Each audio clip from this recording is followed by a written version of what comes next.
Ça pourrait. Quand vous entendez ça, vous dites « Ah, Luciano, il était formidable ». Eh bien, c'est pas Luciano, c'est Caruso lui-même, figurez-vous. On va s'intéresser à une nouvelle étude qui pointe à nouveau du doigt les dangers du sucre pour la santé, si vous en abusez, si vous le mélangez à d'autres choses, évidemment. Selon des chercheurs, alors là, c'est une étude américaine, une de plus, une alimentation trop riche en sucre, pourrait favoriser l'apparition et la croissance du cancer du sein. Mais revenons en arrière, le sucre, le cancer, c'est pas nouveau cette polémique-là. Non, c'est vrai que c'est une polémique déjà ancienne, mais qui a connu un très fort retentissement au moment de la publication du best-seller de David Servan-Schreiber, Anti-cancer, ce livre paru en 2007. Et dans ce livre, David Servan-Schreiber expliquait que les cellules cancéreuses se nourrissent de sucre. Il faisait un parallèle entre notre consommation de sucre qui a beaucoup augmenté depuis le 19e siècle et le nombre de cancers qui a aussi beaucoup progressé pendant le 20e siècle. Alors, il y a eu beaucoup d'études, effectivement, vous l'avez dit, qui ont montré un lien entre une consommation excessive de sucre et l'apparition de cancer, mais chez l'animal. Ce qu'il y a de nouveau, c'est cette nouvelle étude réalisée par des chercheurs américains d'un centre anticancéreux très connu à Houston, au Texas. C'est vraiment une équipe reconnue de façon internationale. Et ces chercheurs ont soumis un groupe de souris à un régime riche en sucre, mais à l'image un petit peu de l'alimentation occidentale d'aujourd'hui, et un autre groupe de souris soumis à un régime pauvre en sucre. Alors, résultat, 6 mois plus tard, dans le premier groupe, les souris qui avaient eu un régime riche en sucre développaient presque 2 fois plus de cancer du sein que les souris de l'autre groupe. Et en plus, ces souris, leur cancer se développait plus rapidement et elles développaient très rapidement des métastases dans le poumon. Alors, évidemment, ça paraît un petit peu inquiétant, mais ces études sont réalisées, encore une fois, chez l'animal. Est-ce qu'on peut les transposer à l'homme? Comment comprendre aussi ces mécanismes entre le sucre et l'apparition de cancer? Explication en images. On a pensé que manger du sucre favorisait l'apparition de cancer. Pourquoi? Parce qu'on s'est dit que les cellules cancéreuses mangeaient du sucre. En réalité, il faut savoir que les cellules, qu'elles soient normales ou cancéreuses, toutes les cellules de notre corps ne savent manger qu'une seule chose, du sucre. Donc soit on leur apporte du sucre et elles le mangent, soit on n'apporte plus de sucre comme dans le jeûne. Et à ce moment-là, elles vont prendre le gras qu'elles vont transformer en sucre pour manger du sucre. Et puis s'il n'y a plus de gras, à ce moment-là, elles vont prendre les muscles, les protéines, qu'elles vont transformer également en sucre pour toujours manger du sucre.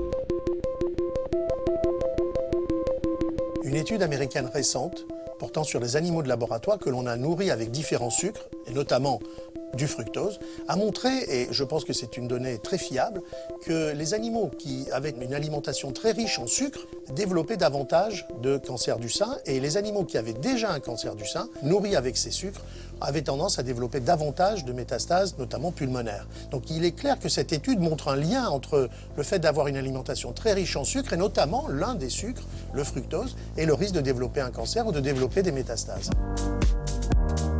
Le mécanisme qui fait que cette alimentation riche en sucre, et notamment en fructose, augmente le risque de cancer chez l'animal, passe par ce qu'on appelle des phénomènes d'inflammation. L'inflammation, c'est quand un organisme réagit à quelque chose qui l'agresse.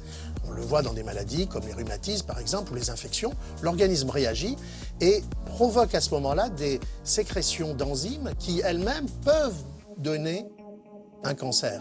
Ce que montre cette étude, c'est que l'excès de fructose dans l'alimentation et l'excès de sucre en général dans l'alimentation provoquent ces mêmes mécanismes d'inflammation qui sont à l'origine d'un certain nombre de cancers.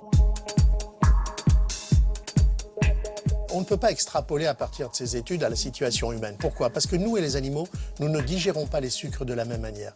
Pour autant, il y a une règle simple. L'excès de n'importe quoi n'est jamais bon pour la santé, et notamment en matière de cancer. Mais là, quand on arrive au sucre, on a un double mécanisme qui est en jeu. D'une part, l'excès de sucre augmente l'inflammation, qui augmente le risque de cancer, mais l'excès de sucre augmente aussi le risque d'obésité, et on sait que l'obésité est elle-même un facteur de cancer aussi. Donc il ne faut à la fois pas diaboliser le sucre, mais il faut rester très raisonnable dans sa consommation. Et qu'est-ce qu'il dit l'OMS ? Alors l'Organisation mondiale de la santé, déjà il y a un an, a fait des recommandations parce que notre consommation mondiale de sucre est trop importante. Donc elle conseille de diminuer par 2 la consommation de sucre. C'est-à-dire que grosso modo en France, chaque adulte mange 100 grammes de sucre par jour. Il faudrait en manger pas plus que 50 grammes, c'est-à-dire c'est moins que ce qui est contenu dans une canette de soda. Donc vraiment diminuer drastiquement sa consommation de sucre. Alors pourquoi l'OMS fait cette recommandation? Parce qu'on s'aperçoit que le sucre en excès tue probablement, c'est le deuxième tueur après le tabac, c'est-à-dire qu'il est tellement pourvoyeur d'obésité et de diabète, et on sait quelles sont les complications vraiment importantes de ces deux maladies-là. Donc la mortalité augmente effectivement à cause de ces deux maladies-là, qui sont en partie liées à une consommation excessive de sucre. Donc voilà. On en a besoin aussi. On en a besoin aussi, mais comme on vous le disait dans le reportage, donc le sucre, oui, mais avec modération. Merci beaucoup. Mettez-vous dans la peau d'un chef et